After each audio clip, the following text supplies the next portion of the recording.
So I'm Scott Moulton. I do computer forensics as my day job. I also run a data recovery company. So a lot of you probably know me from some of my other speeches, which are all animated. I do all those nice, rich, expensive animations for hard drives and solid state.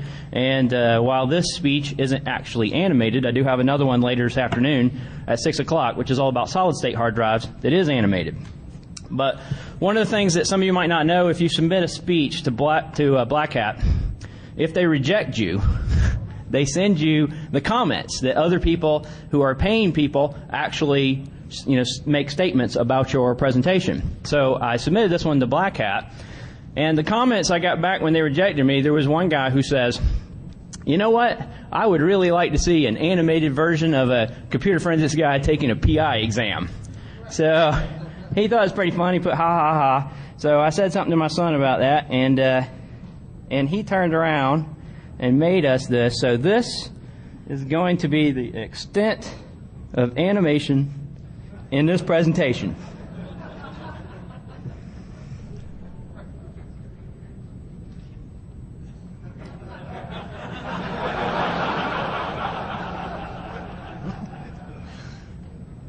So there you go. And that's done by Brandon right here in the there you go. Thank you, Brandon.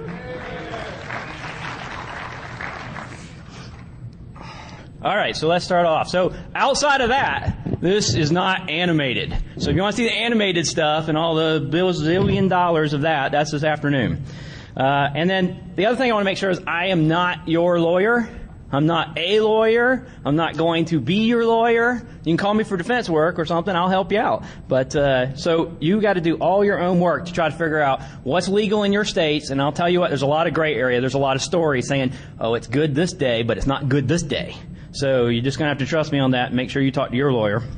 And I'm pretty sure there's going to be a lot of angry people about this stuff. And keep in mind, I am not the person who's trying to do this legislation. So don't throw stuff at me. I just happen to be the first person that was actually tried to be removed because of this legislation 2 years ago.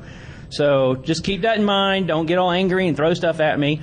The real story here is if you want to do something about it, you should really try to have tech people becoming politicians. Because in the near and short future, that's all we're going to have. If no tech people get involved, there's not going to be any solutions to any of these problems. So this is for your entertainment. So why this speech is important to you. The first thing is that in a lot of states and a lot of different places, these laws are going into effect with no grandfathering. They're taking place immediately. And I wrote this speech months and months ago before other issues like Michigan and stuff have come up. But I've been anticipating that this was going to be a problem for about 2 years. And I've been posting on boards and every place I can post for the last 2 years. So a lot of you can see that if you just Google my name or do something. But this is very important. They're coming in with no grandfathering, which means in about 30 days they pass these laws. Next thing you know, you're out of business. So if anybody, how many people in here are doing computer forensics? Wow, that's a pretty good amount of people. How many in here are doing it for a private third-party company? That's about half of that. So that's the big issue. If you're doing it for an internal company, something like AT&T or someplace like that, technically you're not violating the law. But if you're going outside of that, you're violating the law. So if this passes in 30 days and you didn't even know about it, you're out of a job. One more time. How many of you are already PIs? Oh, that's a really low number. What, 2-3 people in the whole room? So, besides me. So, and then the other thing is that in a lot of cases, the PI board is just making one change. They're trying to change what is currently a misdemeanor to a felony and then going after people saying that we didn't make a big change in the law. All we did was make it now a felony for the things that already were a PI and then trying to apply it to computer stuff. So you're going to find that out here in a few minutes. Most of this, people just do not believe applies to them at all. I've had a number of discussions with people that just say, well, I don't fit into that description. But when you start looking at the content and what it really means, if you are holding yourself out as a third party, you're doing anything for any legal purpose, then basically that ends up being the things that fall under that category. So there's a couple things, we'll go through them. But even people who do like handwriting analysis and stuff, they believe that this does not apply to them. That there's one certification for handwriting analysis, and if you're going to testify in court, you've got to have this one certification, and that's all that applies to them. But a certification is not a professional license. There is a division there. Basically, professional licenses are done by states, and the states decide who's in charge. There's a board put in place, and then there's a charge, and there's a number of things you have to go through. A certification does not fit into that category at all, period. Sometimes a certification is used to get the license, but it is not the license. So I just want to make sure you guys are clear on that as we're going through this, because I'm going to anger some people about what the point of a certification is if you have to be a PI. So, these people just don't believe it applies to them. So this is an example of what just happened. How many people here are from Michigan? Okay, so there's a few. So how many people were aware that it's now a felony to do the crime of computer forensics in Michigan? Yeah, so there's only a few people who weren't. So right now, as of May 28th, going into effect immediately, passing in about 30 days, they basically changed the law to state, and they actually included the definition of computer forensics, but it took effect immediately the same day that they passed it, which was May 28, 2008. And now it is a felony. So the penalty is that you get a possibility, and if it's a felony, you're going to get at least 1 year in jail in most cases, and so up to 4 years, and then a $5,000 fine. And if you've already been convicted of a felony, you can't become a PI. So you're kind of like, after you're out, you can't even go do the job you were already doing. So I think that's a pretty big deal. And one of the opinions about these laws that are starting to take place, people think that regulation is needed. I hear that all the time. It's like, oh, this is a good thing, that regulation is needed. And because, that way the Geek Squad isn't stealing your personal private information, because now they've got to be a PI. I don't know that's going to solve the problem, because generally those aren't the people you're paying them, so they're not generally stealing your information. And then a lot of people, really, the PIs in most cases have kind of a bad rep. When you say PI, you think, well, they're doing surveillance or something. So most people would accept the worst computer guy they know over a PI doing their work. And so that's an opinion I hear all the time. That's not my opinion directly, but it's in there. So, and then a lot of people say that this is a field of science. And if it's a field of science, then why is it trying to fit underneath this PI wing where there is no science? There's nothing to the test. There's nothing from that standpoint that is scientific. So, and then as I stated earlier, people who do like question documents and handwriting experts, as they leave whatever legality, the types of fields that they're working in, and they go into a third party and try to sell their skills and testify maybe for the defense or something, that's now becoming an issue. So these people just don't think that it applies to them, and it's kind of, if you're in a situation where the law applies to some people but not other people, and somebody can choose whether or not they're going to prosecute you or not, then typically you're looking at void for vagueness or something like that in some laws. Again, I'm not a lawyer, so. And then a lot of other people think that all PIs do is surveillance. So if they're doing surveillance, how helpful are they going to be to you doing computer forensics or doing anything else? So this comes to my point, which is all of these certifications. How many people have at least one of these somewhere? That's pretty much the whole room, most of the room. Somebody's got at least one of these certifications, and regardless of which of these certifications that you have, it is all trumped by this. If you go and you get your PI license, that is what is going to be what is enabling you on the stand. Now, I understand you can still be qualified as an expert, and you can still testify and not have to have the license. But after talking to several lawyers, the issue becomes, you've just testified that you committed a felony. So now they just use your testimony in the prosecution of you. So they may allow you to testify, but basically this is going to be the first step now of, are you a PI? If you're not a PI, then get him out of the court, because he's not qualified, because he's not licensed by the state. So that becomes a major issue. So basically this is a summary type email that I got from somebody, because the whole point comes down to that this guy finds it shocking and narrow-minded that states think that computer forensics experts have to have a license in order to testify, but yet private investigators can have no clue about what's on the computer, but yet they are the only ones who can testify. So what he's saying here, and I agree with it wholeheartedly, this is what the whole thing is about, is that they are legally enabled to testify in a case, even if they've never touched a computer. They have rights that you don't have, even though you may have been doing computers for 25 years. So that's starting to become a major issue, and with some of the time frames it takes to become a PI, it's not a short issue either. So this is how I was introduced to this problem. In April of 2006, I was on the stand testifying in a criminal trial, and a prosecutor comes up and basically starts questioning me about whether or not I had a license and a PI, and I basically said, no, I don't need one. It's computer forensics. I'm not a PI. And so he went down that whole list. But what had just happened, unbeknownst to me, is that a few days earlier, 4 days earlier, in March, that the state of Georgia had basically passed a law making it a felony, and the type of content for the questions he was asking me basically made it sound like you are now committing a felony. But it didn't go into play yet. It didn't go into effect. It didn't go in immediately like it did in Michigan, where I actually have friends who had to shut down their shop the same day. I have friends that already were doing computer forensics, already working on cases, and had to quit. And after 2 months, still haven't clarified whether or not they're going to be a private investigator or whether or not they can continue on the case they were already contracted to do. But in Georgia, they basically put it off until July 1st. So on July 1st, it was going to become a felony. And that was the big deal, is that at that spot in time, the prosecutor was trying to say to the judge, look, we already passed this. It's already going to be a law. It goes into effect on July, so he's not qualified. He doesn't have a license. Let's get him out of here so that he can't testify in our case. Luckily, the judge allowed me to testify, and it wasn't quite a crime at this point, so I was kind of okay at that particular spot. Probably more because the lawyer tried to explain what the law was to the judge. And the judge goes, look here, young man, I'm a judge. I've been on this stand for 20 years. I don't need you to explain the law to me. So, however it worked, it worked. It worked in my favor.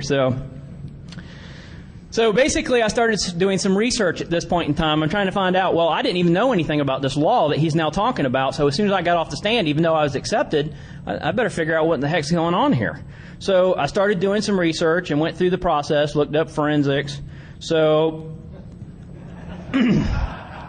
now I'll tell you, obviously there's no Magnum CSI or Quincy PI or anything like that, but they did get Rockford Files right. So at least, with computer stuff, we've got some terminology. But computer forensics is a branch of forensics pertaining to legal evidence, and it's using computers and digital storage. And to me, that doesn't sound like anything that PIs were doing.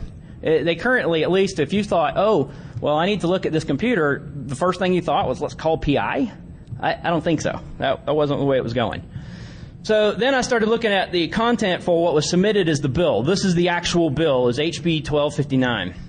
And it was passed. It was submitted on February 6th and passed on March 30th. It was never posted anywhere else on any of the PI boards or anything like that or on any of the websites, only on your legislation page.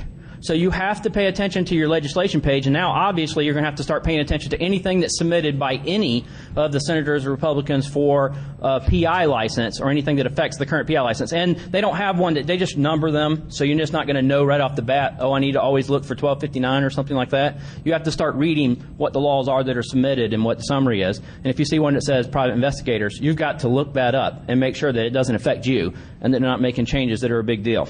And sometimes they don't use the word computer forensics or digital at all in the law. They didn't in Georgia. So you have to read it and see if it applies to you by using, a number of different things, or talk to your lawyer. But one thing I want to point out here is that on the morning of the 30th, they basically tried to pass this. It didn't pass. They had a couple of nays, and then all of a sudden, bam! In the afternoon, they got those people to agree. I don't know what they did, but somebody talked to somebody and got somebody to agree we need to pass this law. So somebody got some payoff or something. I don't know.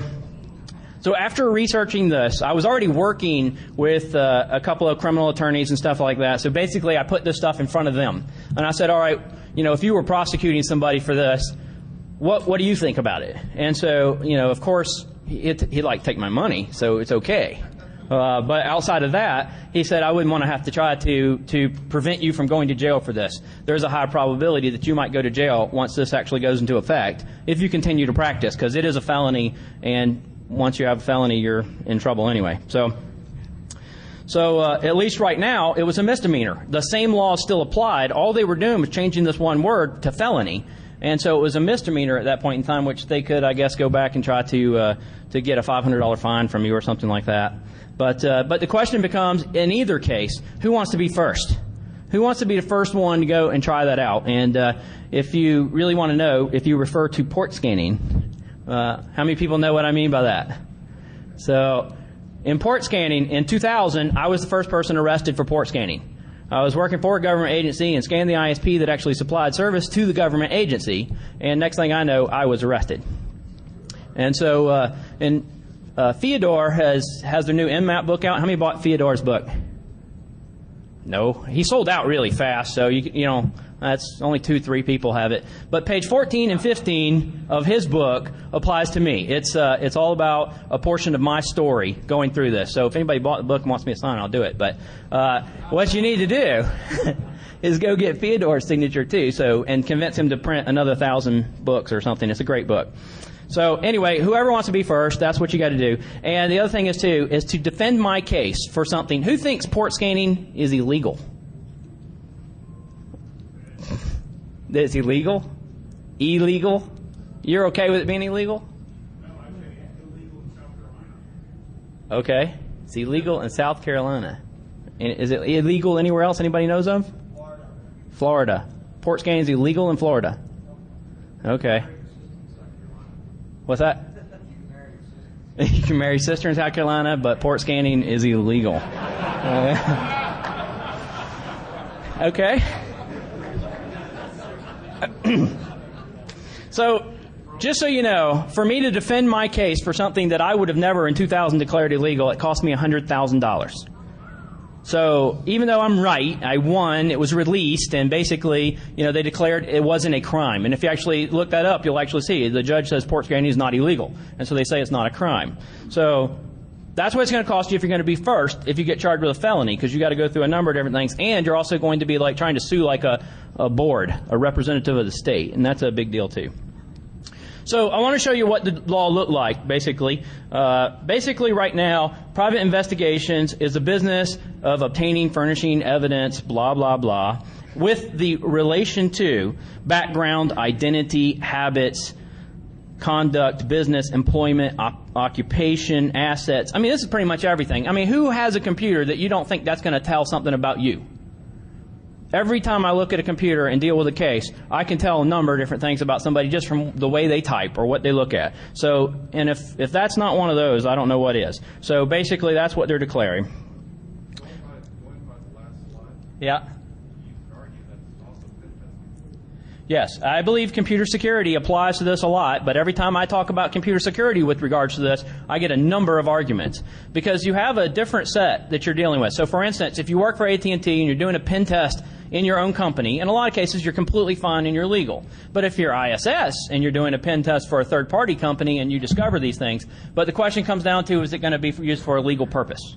That's the ultimate thing. If it's coming down to being used for a legal purpose, you may not know that it's going to be used for a legal purpose when you start. So you may end up having a case. So for instance, somebody comes to you and says, oh, I just want to know what happened on this computer, but it's not going to be going to court. And so you look at it and you go, okay, fine, I see this guy was looking at porn. And then the person who you reported to goes and fires the guy.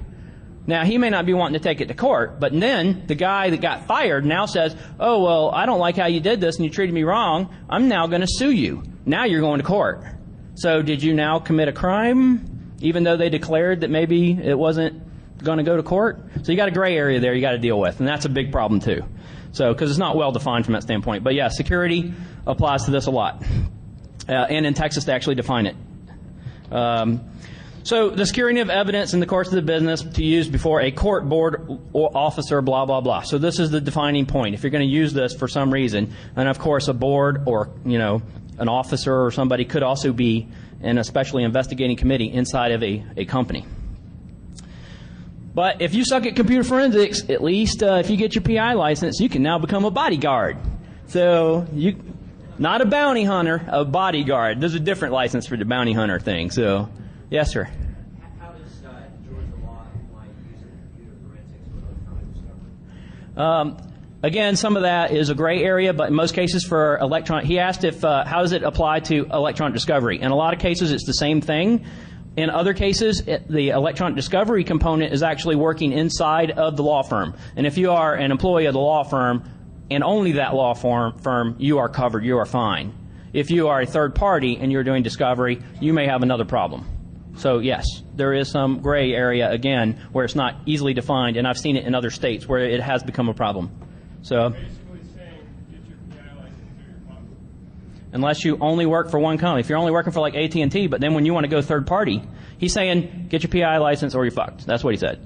So yes, pretty much. Unless if you work for AT&T and you work inside a company, I'm just using AT&T as I'm not related or officially, but that's just the point, is that if you're inside a company, you're okay for just doing it for that company. When you step outside of that company and you want to do it on the weekends for yourself, you want to start your own company or do something else like that, now you have to look at what the requirements are to be a PI and whether or not you actually fit into that, or you've got to spend 2 years working for a PI before you become one, or if you're ex-law enforcement or something like that. So, yes. So, basically, this is a list of the qualifications for Georgia, that if you wanted to become one. And the points that I'm trying to make here is that you have to work for a detective agency. In Georgia for 2 years, Michigan it's 3 years. Each state has their own list. And then the other thing is at least 2 years experience as a supervisor, administrator in in-house investigations. And I can clarify that typically that does not mean IT investigations. There's some things coming up you'll see in a minute, but ultimately they mean the security guard who sits behind the counter looking at the little video screen watching you come through the door. That's what they mean. He is the security administrator, in-house investigator. That's who they mean. Not you sitting there at your computer looking at stuff. They may allow you, the board may rule that you are okay with your skills, but typically not so much. So, and then your other option is obviously you've already been a law enforcement, which, how many law enforcement guys are working only on computers? So, or a 4-year degree in criminal justice. How many people got that?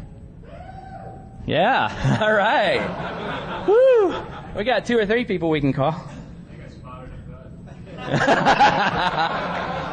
Spot the Fed. So I just want to say something about some other states. So like Nevada. Nevada has a similar requirement, but this is one of those where someone actually questioned them about whether or not IT investigations applies to being able to get your license just because you've been doing computer security. And they basically said they do not count computer forensics towards the required experience for a private investigator. So they have clarified, at least on one front. You might have to go state by state to ask them. It may be different in each state, but I'm just saying there's so many variations. They want to have it both ways. You got to, they want to buy you, but you're basically paying them to be your friend. That's what's happening here. So, all right.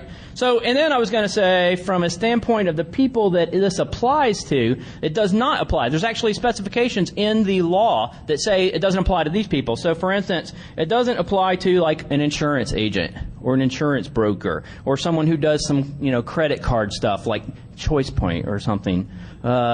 People who actually have sold your information to other. Anyway, regardless of that, I'm just pointing that out, that it doesn't apply to any of these people. But they basically forgot to exclude CPAs and other professional licensed organizations. They ignored them altogether. They just didn't mention them at all. So now if you're going to change the law, that's going to be a big deal, because now those people aren't one of the above that the law applies to, even though they should have been excluded.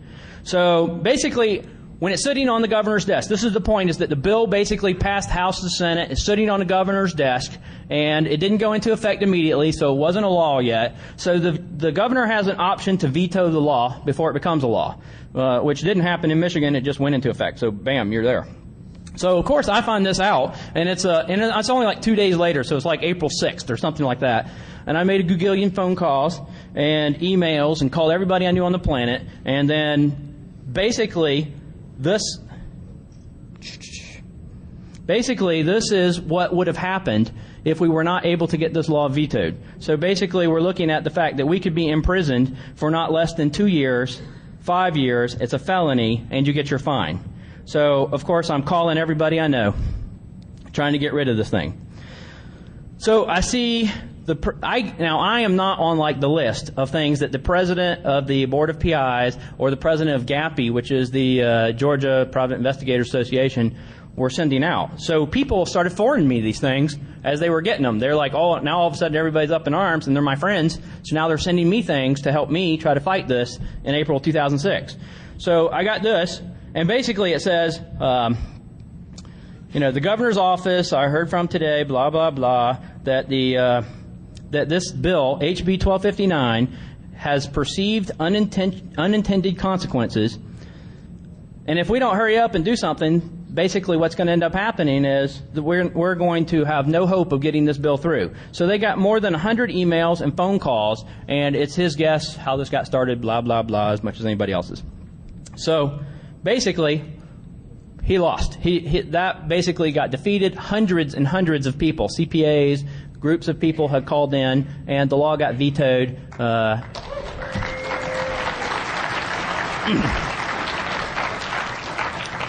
So at least, in this phase, and it's not me alone, hundreds of other people got involved. So at least from that standpoint, you guys at least can make a difference by making people aware and just badgering people to death for days and days and days. So we did this in about 2 weeks. So we got lucky. Is that a brute force attack then? Yes, it's a brute force.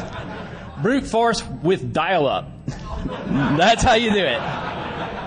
Because later on, I heard that they said they got no emails. Well, obviously that's not true. So somebody got rid of those. But the hundreds of phone calls they couldn't get rid of, okay? Because there was at least 1,000 emails that I know of. So, yes. Well, as soon as I got the CPAs involved, they basically blasted them to death. So, and then there was some meeting and the CPAs got invited to with the governor that I didn't get invited to. But anyway. So basically, this is what the governor decided, and this is what he stated as to why the bill got vetoed. It's to expand the penalties from a misdemeanor to a felony without revising the definition could result in unintended consequences. Therefore, I vetoed the bill, Governor of Georgia. And so, at least from that standpoint, CPAs and a number of other people, including things like, there's a number of different categories of things like maybe DNA testing labs or something that may be affected by these things who don't have a professional license, don't have a doctor on staff or something like that. So there was a lot of others I had heard about.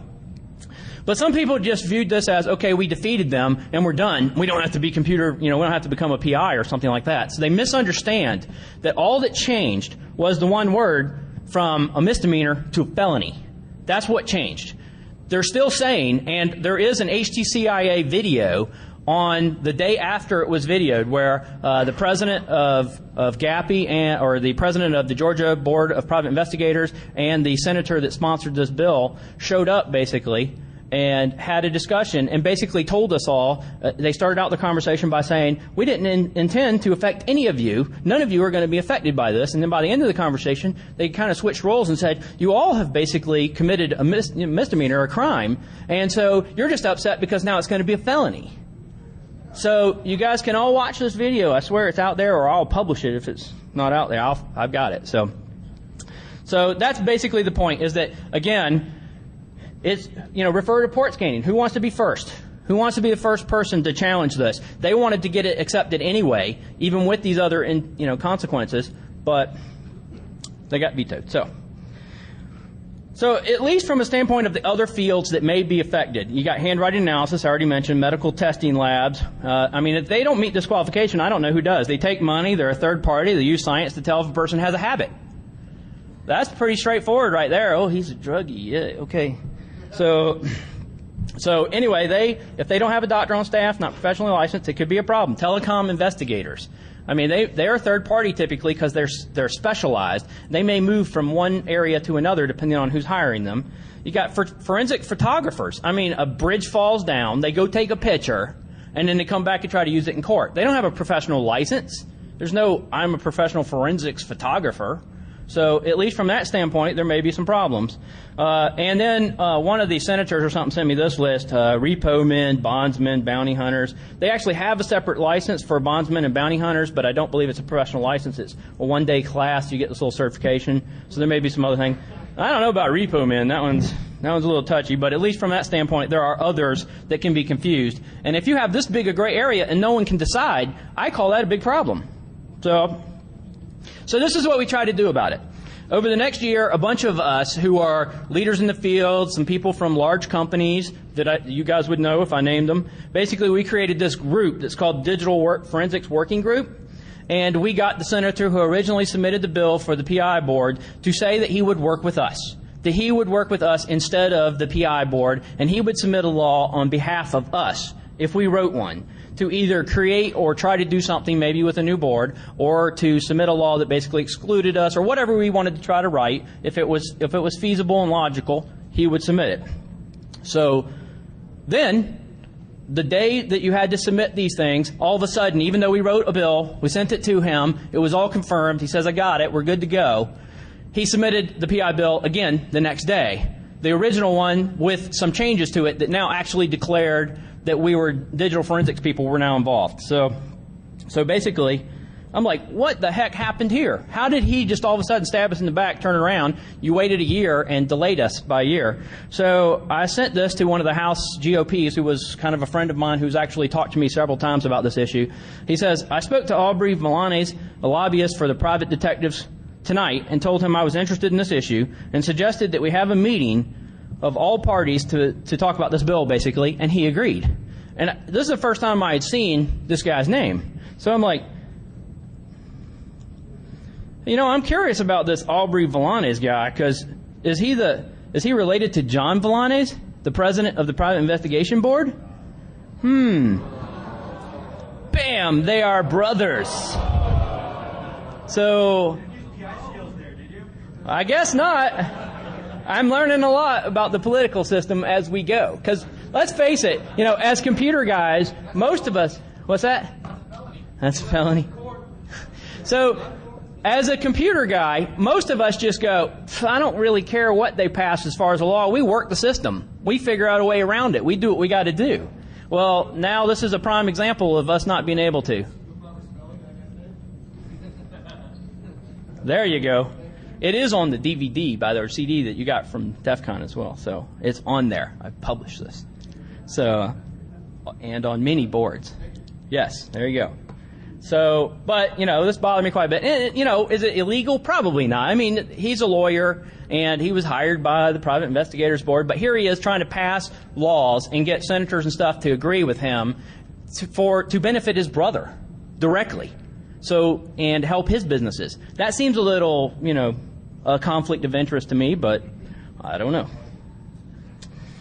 So, anyway, this was the new bill that was submitted. It's called House Bill 504. This has been what was submitted the last 2 years. It did die on the vine this last time. No one, they didn't vote on it or do anything. I can tell you it's going to come back. I know it's going to come back, especially now that Michigan has passed this law, because what happens is the states go, hey, these guys passed the law, and it's also a felony in Texas, but there's a couple of states, South Carolina, but there's some problems there, obviously, with if they passed a law. Now you've got to start, all the other people are starting to say, well, we're applying to the national board. We're doing what they're supposed to do. Let's go do the same thing. They did it. We need to do it. So that's what's happening here is basically they submitted this House Bill 504 for the last 2 years, and it basically says that it's anybody who's, information including but not limited to any type of digital or electronics information.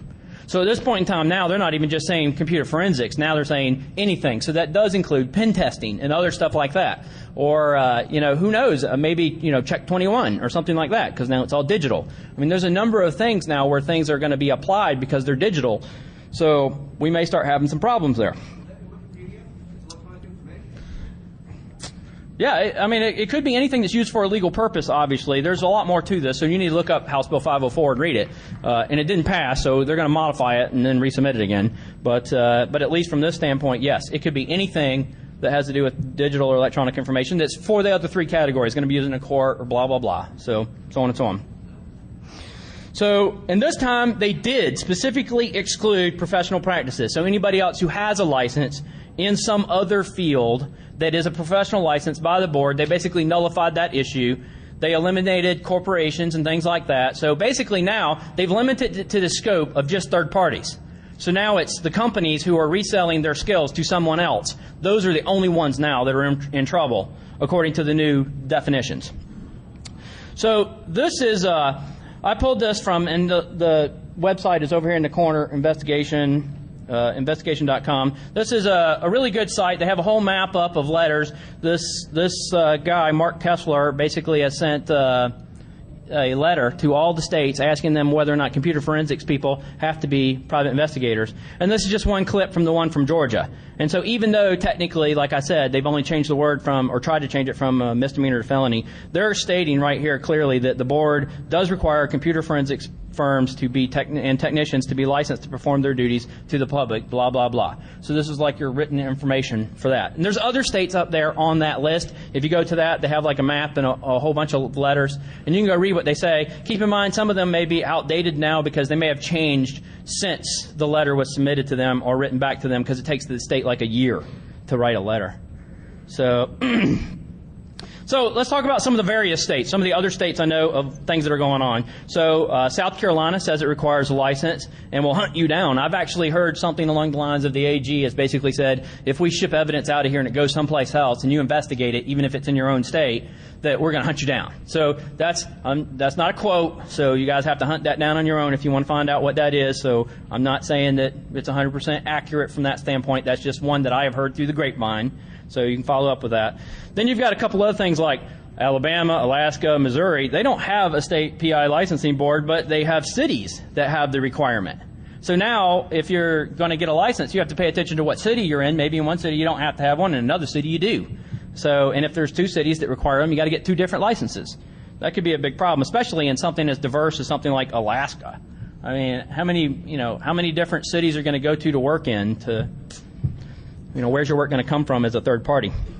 Then you have South Dakota has no PI license but has a business license. I mean, this is how screwed up some things are. I mean, from one state to another, you have no idea what you're dealing with. So if you're going to be dealing with digital stuff, you may be crossing state boundaries in most cases, because who knows where it comes from. And if you're crossing a state boundary, now you got to comply with that state, even if it's sometimes just a connection out of that state. So Washington State says if you interview people, they don't clarify what interview means, but if you interview somebody, you have to be a PI. So what does that mean? Interview, interrogate. In most cases, it just means you talk to somebody. So client calls you and says, my son's missing, and can you help? And you go over and look at their computer, and you take $10. So now you've interviewed them, and now you have to be a PI. But if a lawyer hired you, and he talked to the client and never talked to you, and gave you the computer and you investigated it, then you're probably okay. Again, not your lawyer. So here's some new developments. In North Carolina recently, some of you may have read about this thing because it was widely published that there was a big problem going on in North Carolina, and I was aware of every step of the way here.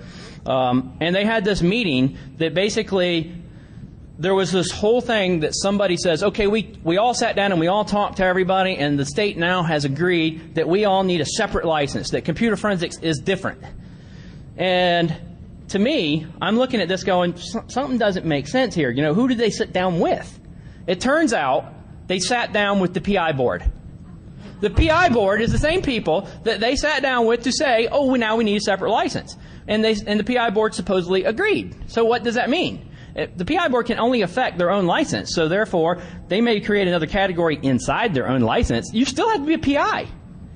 And the clarification I've heard several times is that there's already PIs who are already doing the job of computer forensics, and if you create a separate license, they're not going to vote to say, okay, let's have a separate license, and I have to go get some more education and go do something else so I can get the separate license to do computer forensics.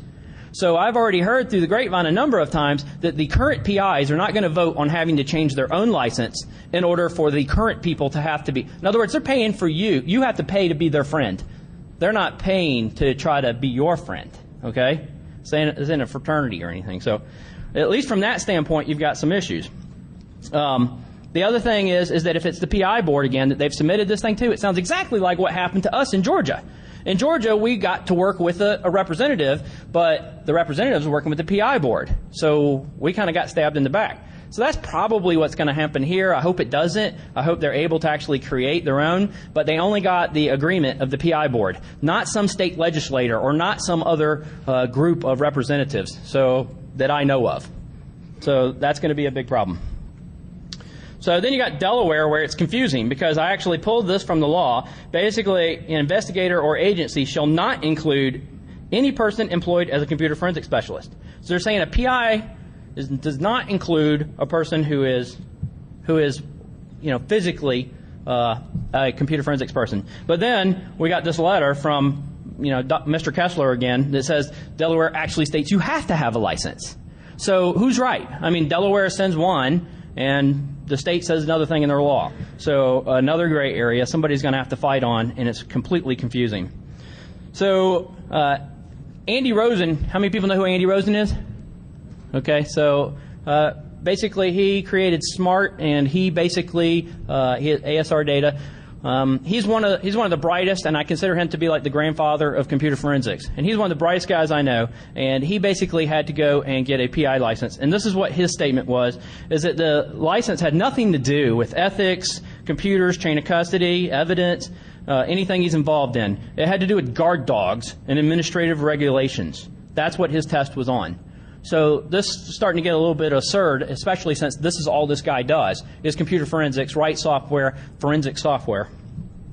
So, and this comes from Kessler's notebook. And the reason that I bring in this one up is because if you look at this particular paragraph, however, if the computer forensic analyst were to go to follow a digital trail outside of a company it contracted with, in order to find the nature, location, or identity of an intruder, they must be licensed as a private investigator. So the first part, they say, well, if you're hired by a company and you work inside the four walls of that company, you are completely fine. And they actually declare if you're actually looking for some intruder on your server. So at least from that standpoint, they're saying, fine, you're good inside the own company. But as soon as you connect to something else, what does that mean? A DNS server? If I type ping Yahoo because I got something from does that mean that now I've got to be a PI? That's what this says. As soon as you connect to anything outside to identify the intruder, you now have a problem. So, again, private investigator. Now, it's gotten worse because now most of you probably heard about this one. How many read this? That basically right now is the board has sent, or the state of Texas has sent letters to all the computer repair shops in Texas that says they're now in violation or maybe in violation of the law, and that now they have to quit their business and go get a PI license, which takes 3 years, before you can come back and repair computers again. That's starting to get really... Literally, the Geek Squad, I understand, got a copy of this letter that says that they physically have to go be, or that they may be in violation of the law. Yes, ma'am? Dell actually contracts third parties in most cases. They're not... Dell doesn't actually technically in most cases have their own people that I know of. They actually send people. What about like IBM Global Services or EDS? Anybody who does it for third party, that's always a problem. EDS, ISS, Deloitte & Touche. Deloitte & Touche may even be a worse situation because they keep an expert like in another location, and when they need them, they ship them to the state that they need. So at least from that standpoint, at least that's my understanding of it, that they may have to have a license in every state. So...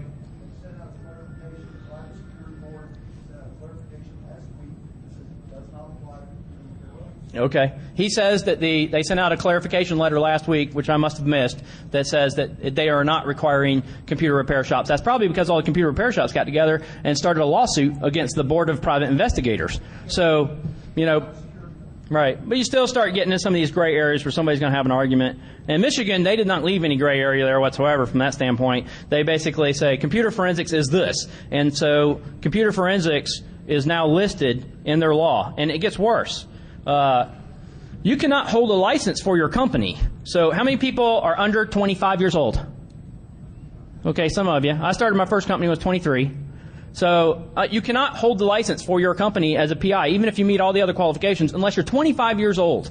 So you can go get shot at in war. You can drink. You can go strip clubs, but you can't hold a PI license with minimal education to get this unless you're 25. So I see big problems here. And then you have to obviously post bond and stuff like this. This starts to get into expensive stuff. And then the other problem that there's confusion. If you look, the title of this is, basically in the law now they say a period of not less than 3 years following this on a full-time basis. And then you read the bottom part, investigation, law, criminal justice, or computer forensic or other computer forensic industry certificated study.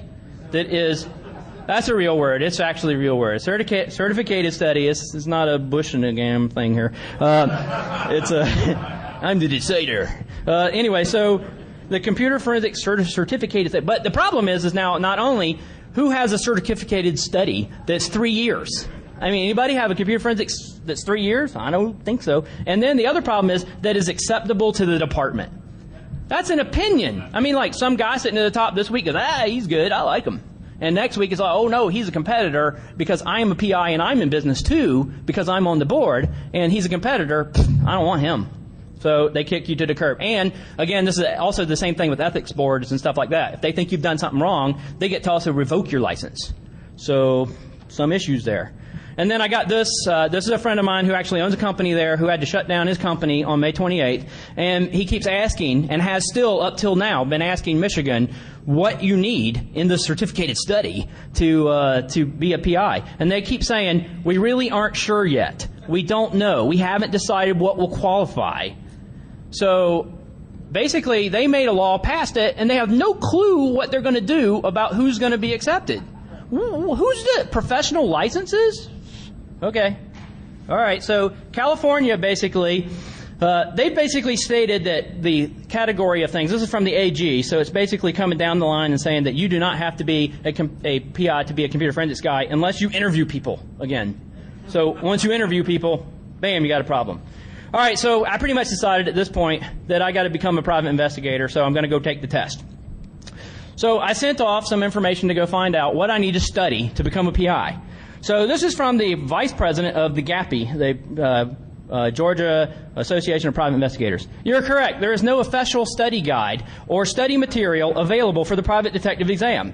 By Georgia, blah, blah, blah, the state requires the test, but they give you no guidance or any way, shape, or form to actually find out what the heck is on the test. No one wrote a study guide in 40 years that they've been around to say, professional license. I'm going to start a professional license. I'm not going to have qualifications for what that is. So I sent this to my friend, the senator. He goes, man, this is ridiculous. Do you mind if I share this with Secretary of State? Dang it, did you not see the Secretary of State gives this test? But I hope he helps out. I hope it works out. But don't they know? I was pretty sure that they would know. They don't have like a book they're selling that says study guide. You can make money there, sell book. Is there a whole music circus music? It should be. Yeah, their whole music circuit. Well, this is not just in Georgia, trust me. It happens state by state. So here's just a quick idea about what's on the exam. They give you 3 sample questions. That's all they give you. There's nothing else other than say what you need. But anyway, so weapons, calibers, blah, blah, blah. We got to move on because we're cutting short here. So then you go through this. It's basically, a number of different things with regards to whether or not this question's leading or something. So I get to this. How many times does computer appear? Big fat 0, none. Not the word computer anywhere on that test at all. There is no requirement for you to have to do anything. So this is what they tell you your subject area is, even though they don't give you a study guide. So you get legal information, observation, surveillance, guns, evidence, interrogating people. So I Googled all those. I put all those words into Google, and this is what I got. And just so, you got interrogations, you got your guard dogs from Texas over there, you got some guns, and this is called client relations. So basically, after you're done with all this is what it's cost me, basically. This is your breakdown of 2 years of, year by year, what it's going to cost you. So you're going to spend about $2,000 in your first year between insurance and all the other stuff, plus 80 hours of your time and a number of other things working for someone else while you are making, minimum wage. Because if they know they got you, what are they going to pay you? They're not going to pay you what you're making. So you're going to go through this process and make a lot less money. And then each year after you finally are done, this is about what it's going to cost you. And then you've got, 40 hours or whatever of continuing education. So my real question now, after you've all gone through all this fighting, gone through weeks and weeks of training, and spent a lot of money on your own, who's gonna deal with certifications? If certifications, basically this could become the death of some of those certifications, because who's gonna say, hey, I got a CCE while you're on the stand? If that's, maybe that's a second thing. The first thing's gonna become, and I understand there's a difference between, how these things work and whatever, certification does not necessarily give you qualifications for your licensing and things like that. But this is really a big question because now it's kind of destroying these. So my final thing basically here is the things that you can do, because that's what I really want you to get out of this, because we need to change the world. That's really the point. We've been sitting around and not paying attention and not doing stuff and working the system, and now they're getting to where they're changing the laws to affect our jobs and our businesses. So the first thing is you need to start thinking about whether or not you think we need a special license. Because if some tech people are not starting to work on politicians and start to become politicians, we're not going to make any advances. You cannot make a change just because you go talk to a board or you're hoping that that's going to happen. Until somebody gets in there and actually starts to take over some of these things that actually understands technology, we're going to have the tubes of the internet. So that's basically what we're going to have every time we turn around. People that have no clue about what we're doing. So, and I want to make sure that you understand that, you don't have to wait for somebody else to do it. You're somebody yourself. If you're not paying attention to your state and reading these things, and go to that legislation page, because if you're not paying attention to the legislation page, that's where you're going to lose. So, and then I got my references and blah, blah, blah. This is what Kessler's notebook looks like. You guys can go look at your own and find out what that letter is. And that's it for me.